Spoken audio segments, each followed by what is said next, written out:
শুভ সকাল। আসসালামু আলাইকুম everyone, welcome back to my channel. BD blogger Farhana channel থেকে আপনাদের সবাইকে স্বাগত জানাই। কাছে দূরে যেখান থেকে বসে আমার আজকের ভিডিওটি দেখছেন, আশা করছি আল্লাহর অসীম রহমতে সবাই ভালো আছেন। আমরাও আলহামদুলিল্লাহ বেশ ভালো আছি। বরাবরের মতো আজও আরও একটি ডেইলি ব্লগ নিয়ে হাজির হয়েছি। আশা করছি শুরু থেকে শেষ পর্যন্ত আমার ভিডিওর পাশে থেকে যাবেন। অবশ্যই স্কিপ করা ছাড়া ফুল ভিডিওটি কন্টিনিউ করার চেষ্টা করবেন। কোথাও কোনো অংশ আপনাদের কাছে একটু হলেও ভালো লাগবে। সকালে ঘুম থেকে উঠে ফ্রেশ হয়ে নিয়েছি, আর এখন সংসারের সমস্ত কাজকর্মগুলো আস্তে আস্তে শুরু করব। সংসারের কাজে যখন হাত লাগাই তখন একদমই আর অবসর নেই, কন্টিনিউ কাজ করতেই হয়। তো এখন হচ্ছে আমি আমার ডাইনিং টেবিলের পাশে যে জানালাটা আছে এই জানালাটা খুলে দিয়েছি। জানালা এটা বন্ধ থাকলে একদম অনেক বেশি অন্ধকার থাকে আমার এই রুমটা। এখন যেহেতু জানালাটা খুলে দিয়েছি, বাহির থেকে খুব স্নিগ্ধ একটা বাতাস আসছে, সেই সাথে পুরো রুমটা আলোকিত হয়ে গিয়েছে। এক গ্লাস পানি খেয়ে নিচ্ছি। কাজের শুরুতে আমি সবসময় চেষ্টা করি সকালবেলা কিছু কিছু পানি খেতে, মানে কিছুক্ষণ পরপরই আমি পানি খাওয়ার চেষ্টা করি সকাল টাইমে। তো এখন হচ্ছে রান্নাঘরে যাব, তার আগে আমি একটু ছাদে এসেছি। হঠাৎ করেই আমার মনে পড়লো গতকালকে যে কাজের আপা ছাদে কাপড় মেলে দিয়েছিল, আমার কাপড় নিতে একদমই মনে ছিল না। এখন সকালে ঘুম থেকে উঠে আমার হঠাৎ মনে পড়লো যে অনেক কাপড় মেলে দিয়েছিল, আমি তো এগুলো কিছুই নেইনি কালকে। না যেন কি অবস্থা হয়েছে, পরে দেখলাম যে না, সব কিছুই আছে ঠিকঠাক মতো। তো এখন কাপড়গুলো নিতে এসে তো আমি ছাদে আমার গাছগুলো দেখে মনটা এত ভালো হয়ে গিয়েছে। প্রত্যেকটা ফুলের গাছে প্রচুর পরিমাণে ফুল ফুটেছে, সেই সাথে যে পর্তুলিকাগুলো আছে, পর্তুলিকার তো আর কোনো অভাবই নেই। আপনাদের সাথে একটু পর শেয়ার করছি কত রকমের পর্তুলিকা ফুটেছে। গতকালকে রাতে এভাবেই কাপড়গুলো ছিল, আমার হঠাৎ করে সকালেই মনে পড়েছে। তো ভাবলাম যে কাজের শুরুতে আগে কাপড়গুলো নিয়ে যাই, তারপরেই আস্তে আস্তে সমস্ত কাজকর্মগুলো করা যাবে। তো এখন এই যে বললাম পর্তুলিকা দেখাবো, পর্তুলিকা এত কালারের ফুটেছে আলহামদুলিল্লাহ। এক একটা টবে অনেক রকমের কালার করে ফুটে আছে, হলুদ, গোলাপি, পিঙ্ক কালার, সেই সাথে ম্যাজেন্ডা কালার, সব রকমের কালার আছে আলহামদুলিল্লাহ। আরও অনেক ফুটবে, যখন আরও বৃষ্টি হবে তখন ফুলের পরিমাণটা আরও বেশি বেড়ে যাবে। তবে আমার কাছে মনে হলো যে ম্যাজেন্ডা কালার আর হলুদ কালারের ফুলটা একটু বেশিই ফুটেছে। অনেক অনেক পর্তুলিকার টব এমনি ফাঁকা পড়ে আছে, সেগুলোতে এখনও ফুল ফুটেনি। আমার এক সময় অনেক ইচ্ছা ছিল যে আমার বেলকনিতে অনেক পরিমাণে গাছ থাকবে, সেই সাথে আমার প্রত্যেকটা গাছে প্রচুর পরিমাণে ফুল ফুটবে। তবে আমার আগের বাসাতে যখন আমি শখ করে গাছ কিনতাম, অনেক টাকা খরচ করে গাছ কিনতাম, তবে গাছ একটাও বাঁচতো না, কারণ সেখানে রোদ ছিল না। আলহামদুলিল্লাহ আমার নিজের বাসায় আসার পর আমার প্রত্যেকটা গাছ বেঁচেছে, যত টাকাই খরচ করেছি একটা গাছও মরেনি। সেই সাথে গাছে তো প্রচুর পরিমাণে ফুল ফুটে, এটা আমার জন্য অনেক বড় একটা পাওয়া আলহামদুলিল্লাহ। আর ছাদের উপরে যেহেতু রোদের সময় রোদ পায়, আর যখন বৃষ্টি আসে সম্পূর্ণ বৃষ্টির পানিটা ছাদে পড়ে, এ কারণে গাছগুলো খুব ভালো গ্রো করে আমার আলহামদুলিল্লাহ। বর্তমানে অপরাজিতা ফুলের গাছ প্রচুর পরিমাণে ঝাপালো হয়েছে, আমি ইনশাআল্লাহ কোনো একটা ভিডিওতে আপনাদের সাথে শেয়ার করব। আর হচ্ছে অনেকগুলো বেগুন ধরেছে, সেই সাথে অনেক অনেক কাঁচামরিচ ধরেছে। আমি ইনশাআল্লাহ কালকের ভিডিওতে আপনাদের সাথে শেয়ার করার চেষ্টা করব যদি মনে থাকে।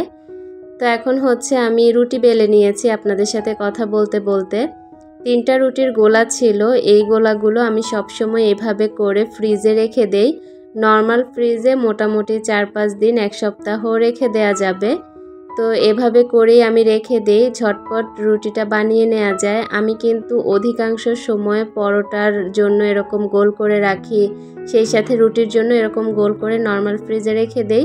সকাল সন্ধ্যা যখন মনে চায় তখনই রুটিটা বানিয়ে নেওয়া যায়, আর কোনো বাড়তি ঝামেলা করতে হয় না। তো আমি সবাইকে নাস্তা খাইয়ে 3টা গোলা রুটি ছিল, সেগুলোকে বেলে এখন ভেজে নিচ্ছি। আর আজকে হঠাৎ ইচ্ছা জাগলো যে পরোটা খাবো, তবে রুটিটাকেই এখন পরোটার মতো ভেজে নিচ্ছি। রুটিটা বানাতে বানাতে কাজের আপাও চলে এসেছে, তো আপাকে কাপড় দিয়ে এসেছি, আজকেও কিছু কাপড় ধোয়াবো। তো আমি হচ্ছে এদিক থেকে পরোটাটা ভেজে নিচ্ছি, আর কাজের আপা কাজ করে নিচ্ছে। আমি জানি না আমার প্রিয় আপুদের কাছে আমার ভিডিওগুলো কেমন লাগে, তবে আমি আমার সাধ্যের মধ্যে যা আছে সাধারণভাবে আমি আমার ভিডিওগুলো আপনাদের জন্য মেক করে নেই, আর ভিডিওটা খুব সাধারণভাবেই শেয়ার করি। আশা রাখছি আমার প্রিয় আপুদের কাছে খারাপ লাগবে না। আর আমার ভিডিও কেমন লাগে আমাকে কমেন্ট করে জানাবেন, সেই সাথে আপনারা কী রকম ভিডিও দেখতে চান সেটাও আমাকে কমেন্ট করে জানাবেন। আপনারা যদি জানান তাহলে আমার জন্য অনেক উপকার হবে, আমি সেরকম ভিডিও তৈরি করতে অনেক বেশি উৎসাহ পাবো। আর আমি চেষ্টা করি ভালো করে ভিডিও তৈরি করার, কিন্তু জানি না কেমন লাগে আপনাদের কাছে। তো আমি হচ্ছে এখন পরোটা, ডিম পোচ, সেই সাথে গত রাতে সুজি রান্না করেছিলাম। গতকাল সন্ধ্যায় আপনাদের ভাইয়ার হঠাৎ ইচ্ছে জাগলো পরোটা দিয়ে সুজি দিয়ে খাবে। তো আমি ঝটপট এই যে রুটির গোলা করা ছিল সেগুলো দিয়েই পরোটা তৈরি করে দিয়েছিলাম। আর হচ্ছে আমি খুব মজা করে সুজি রান্না করে দিয়েছিলাম একদম বেশি করে ঘি দিয়ে। তো সেগুলো অনেকগুলো ছিল, তো ভাবলাম যে সকালের নাস্তায় সবাইকে সুজিটা দিয়ে দেই, শেষও হয়ে যাবে আর খাওয়াও হয়ে যাবে। তো এখানে আমি দুধ চা বানিয়ে নিয়েছি, ডিম পোস্ট করে নিয়েছি আর কিছুটা পরিমাণ সুজি নিয়েছি। খুব মজা করে আরামে নাস্তাটা করে নিচ্ছি। আরামে বসে বসে নাস্তা করছি ঠিকই, তারপরেও কিন্তু মাথায় অনেক টেনশন, অনেক কাজ বাকি আছে। এখনও কিন্তু কোনো কাজেই হাত লাগাইনি, মোটামুটি নাস্তাটা সবাইকে করিয়েছি এতটুকু পর্যন্তই। এখনও কিন্তু রুম গুছানো বাকি আছে, সেই সাথে অন্যান্য কাজ তো আছেই, রান্নাবান্না সবই আছে। তো খাচ্ছি ঠিক আছে, তারপরেও কিন্তু মনের ভিতরে একটা টেনশন কাজ করছে কখন কাজকর্ম শেষ করব। এটা শুধুমাত্র আমার না, এটা সব আপুদের বেলাই হয় আমি জানি, কারণ আমি এই অবস্থার মধ্যে আছি, তো তাই বুঝতে পারছি আপনাদেরও এরকম হয়। তো এখন নাস্তা করা শেষ করে নিয়েছি বসে বসে, এখন হচ্ছে সমস্ত কাজকর্মগুলো আস্তে আস্তে শুরু করব।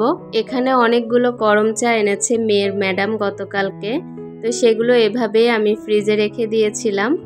তো ভাবলাম যে একটু নামিয়ে রাখি, তো দেখা দেখিতে হয়তো বা খেয়ে ফেলবে সবাই।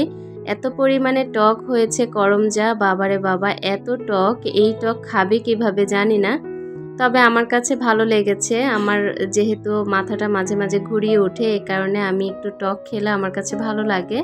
তো আমি হচ্ছে কাজের ফাঁকে ফাঁকে একটা দুইটা মুখে দিয়ে রাখি, আমার কাছে বেশ ভালো লেগেছে। তবে বুঝতে পেরেছি যে এগুলো কেউই খাবে না। আমি ভেবেছিলাম যে বাচ্চারা হয়তো বা টক পছন্দ করবে, কিন্তু গরম চাগুলো এত পরিমাণে টক ছিল ওরা কেউই খেতে পারছে না। তো ভাবলাম যে মিষ্টি মিষ্টি করে অনেক মজা করে গরম চার আচার দেব, দেখি যদি দেই আপনাদের সাথে শেয়ার করব। ফেলে দিয়ে তো লাভ নেই খাবারের জিনিস, এ কারণে যেভাবে প্রসেস করলে খাওয়া যাবে সেভাবে করে খেলেই ভালো। তো এখানে খাওয়া দাওয়ার পর আমি হচ্ছে করমজাগুলো জায়গা মতো টেবিলে রেখে দিয়েছি, টেবিলটা ভালো করে মুছে এখন কিচেনে চলে এসেছি। একের পর এক সমস্ত কাজকর্মগুলো করে নিতে হবে। এদিকে কিছুটা পরিমাণ গুঁড়া দুধ ছিল, সেগুলো গুঁড়া দুধের জারে রিফিল করে নিয়েছি। আর এখন হচ্ছে যে এঁটো থালাবাটিগুলো হয়েছে সকাল থেকে নাস্তা করার পর, সেগুলো একটু ধুয়ে ক্লিন করে জায়গা মতো রেখে দিব। ভিডিওর এই পর্যায়ে আমার প্রিয় আপুদের কাছে ছোট্ট একটি রিকোয়েস্ট করতে চাই, যদি ভিডিওর কোনো অংশ আপনাদের কাছে একটু হলেও ভালো লাগে তাহলে প্লিজ আমার চ্যানেলটিকে সাবস্ক্রাইব করে আমার পাশে থেকে যাবেন।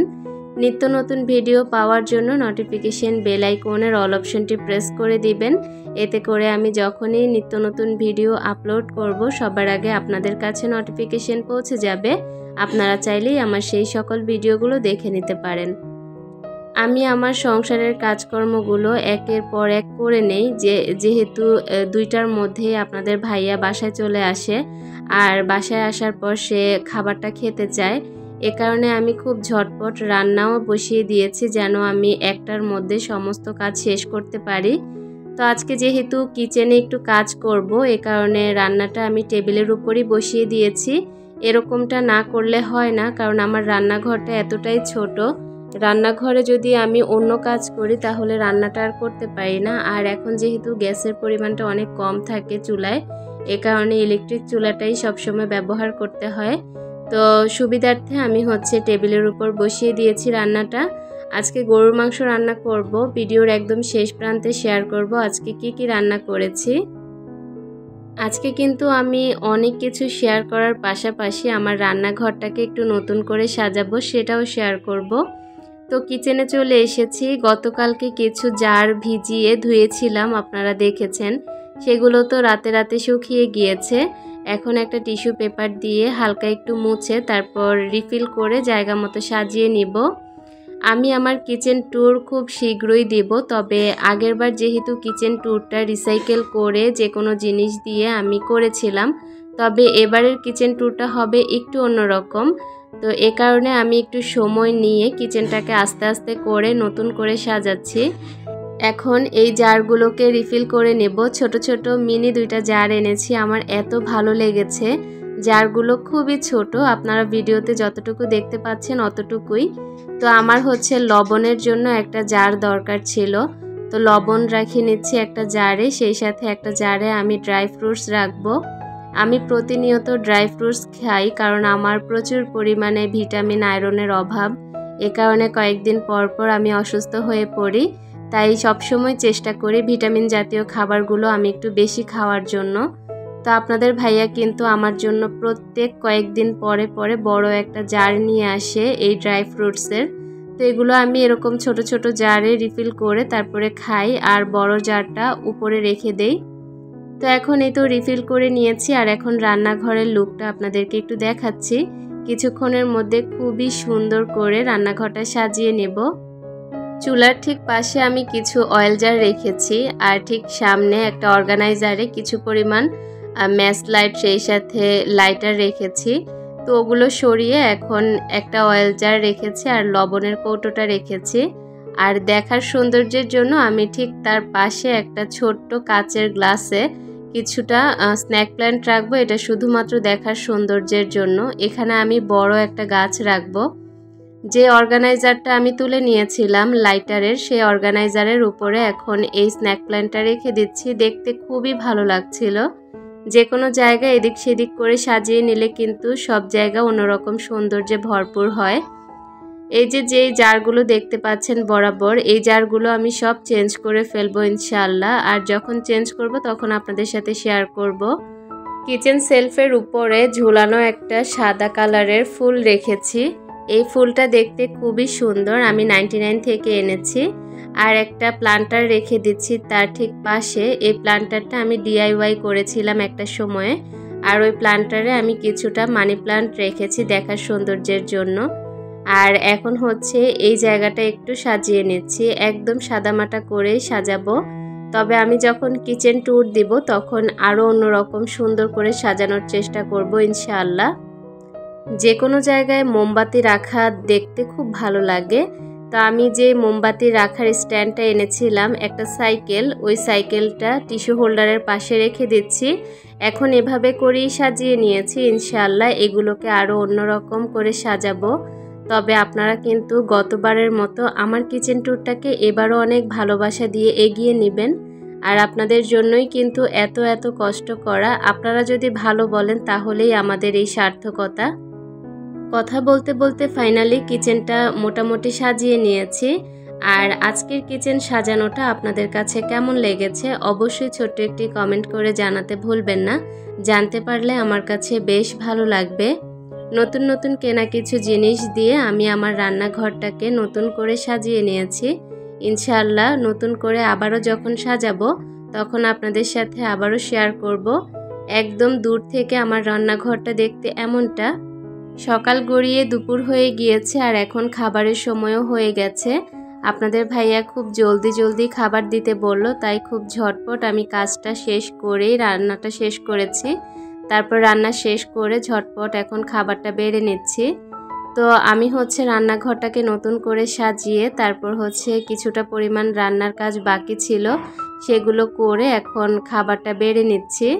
এখানে আজকে গরুর মাংস রান্না করেছি আলু দিয়ে। গরুর মাংস রান্নাটা খুব মজা হয়েছে আলহামদুলিল্লাহ।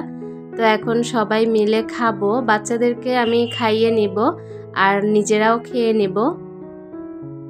ভিডিওর এই পর্যায়ে আমার প্রিয় আপুদের কাছে ছোট্ট একটি রিকোয়েস্ট করতে চাই, যদি ভিডিওর কোনো অংশ আপনাদের কাছে একটু হলেও ভালো লাগে তাহলে প্লিজ আমার চ্যানেলটিকে সাবস্ক্রাইব করে আমার পাশে থেকে যাবেন। নিত্য নতুন ভিডিও পাওয়ার জন্য নোটিফিকেশন বেল আইকনের অল অপশনটি প্রেস করে দিবেন, এতে করে যখনই ভিডিও আপলোড করব সবার আগে আপনাদের কাছে নোটিফিকেশন পৌঁছে যাবে। আপনারা চাইলেই আমার সেই সকল ভিডিওগুলো দেখে নিতে পারেন।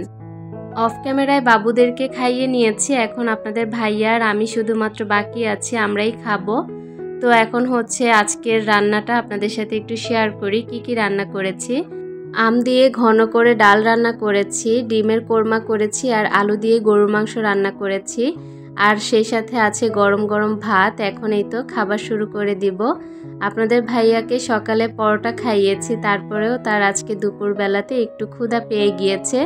এ কারণে আমাকে খুব তাড়া দিচ্ছিল যে ভাতটা যেন তাকে তাড়াতাড়ি দেই। তো আমি বললাম যে বাবুদেরকে খাইয়ে নিই, তারপর একসাথে খাবো, একটু অপেক্ষা করো। তো সে এতক্ষণ অপেক্ষা করে বসেছিল আর এখন হচ্ছে আমি তাকে খাবারটা দিয়ে দিয়েছি। এখন আমি নিজেও বসে খাবারটা খেয়ে নিব। আপনাদের ভাইয়ার কিছু কিছু ব্যবহার আমার খুব ভালো লাগে। ও আমাকে বলছিল যে ওর খুব ক্ষুধা পেয়েছে ভাত দেওয়ার জন্য। তো আমি বললাম যে একটু বসো, বাবুদেরকে খাইয়ে দুজন মিলে একসাথে খাবো। সে কিন্তু আধা ঘন্টার মতো বসেই ছিল।